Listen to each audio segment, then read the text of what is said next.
Assalamualaikum warahmatullahi wabarakatuh. Saya Puji Noaniah dari D3 Kebidanan Universitas Jenderal Ahmad Yani Yogyakarta. Dalam video kali ini saya akan menjelaskan tentang sistem anatomi fisiologi pada pencernaan. Semoga dalam video ini bisa bermanfaat dan bisa menjadi ilmu untuk kita semua.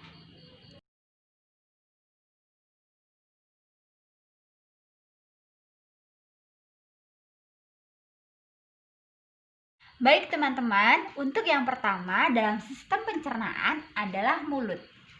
Nah, di dalam mulut ini sendiri ada gigi yang berfungsi untuk memotong makanan menjadi bagian-bagian yang lebih kecil. Kemudian ada lidah. Lidah ini berfungsi untuk mencengkeram makanan dan memberikan efek rasa pada makanan. Nah, di dalam mulut ini sendiri terdapat air ludah yang berfungsi untuk melembabkan, melunakkan makanan, dan membantu proses penelanan ke dalam kerongkongan. Di dalam mulut ini sendiri terdapat enzim penting, yaitu petialin dan amilase.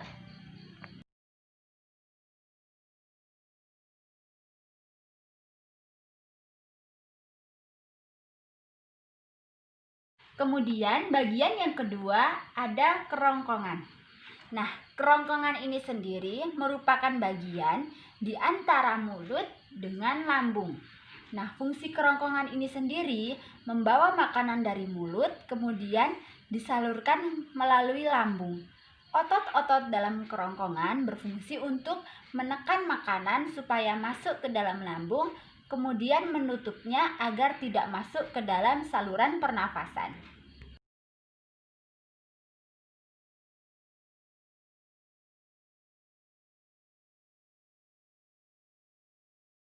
Kemudian bagian yang ketiga ada lambung. Nah, lambung ini sendiri berukuran sekitar 2 kepalan tangan. Nah, lambung ini terletak di antara esofagus dan usus halus.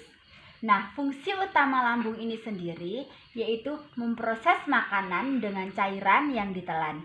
Kemudian memproduksinya makanan tersebut setelah dicerna dengan cairan dan mengosongkannya menuju ke usus halus. Nah, fungsi-fungsi lambung ini sendiri merupakan bagian penting dalam proses pencernaan.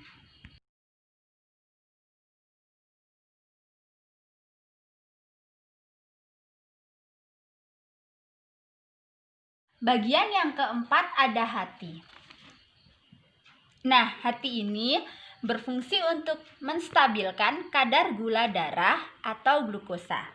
Nah, fungsi hati ini jika kadar gula darah tinggi akan menyaringnya melalui pembuluh vena dan disimpan dalam bentuk glikogen. Nah, jika kadar gula darahnya rendah, maka akan memecahnya kemudian disalurkan ke seluruh pembuluh darah.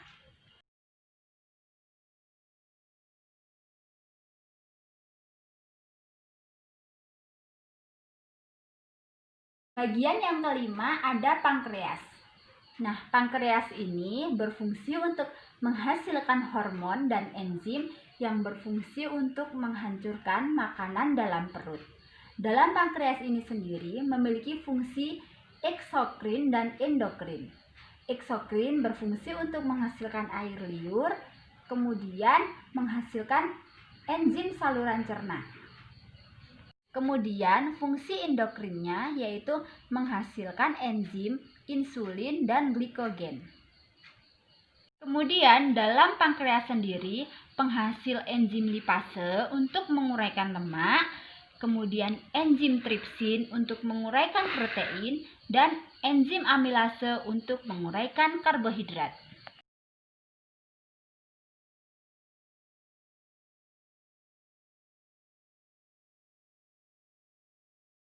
Bagian yang keenam ada empedu. Empedu sendiri berfungsi untuk menetralkan asam lambung, menetralkan lemak, kemudian membantu hati untuk mengeluarkan zat-zat beracun dan penghasil enzim lipase.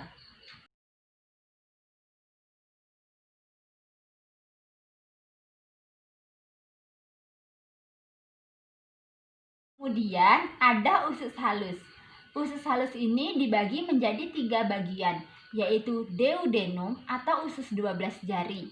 Kemudian jejunum, usus kosong, dan ileum atau usus penyerapan.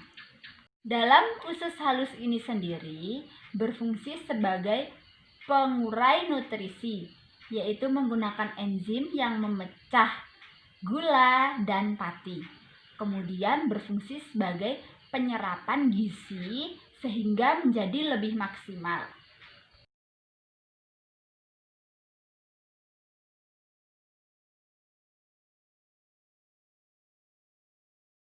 Dan yang kedelapan ada usus besar. Nah, usus besar sendiri berfungsi untuk membuang air dan mineral dari sisa-sisa makanan yang dicerna. Kemudian dibentuk menjadi bagian yang padat yang disebut dengan feses. Feses sendiri merupakan bagian dari sisa-sisa pencernaan.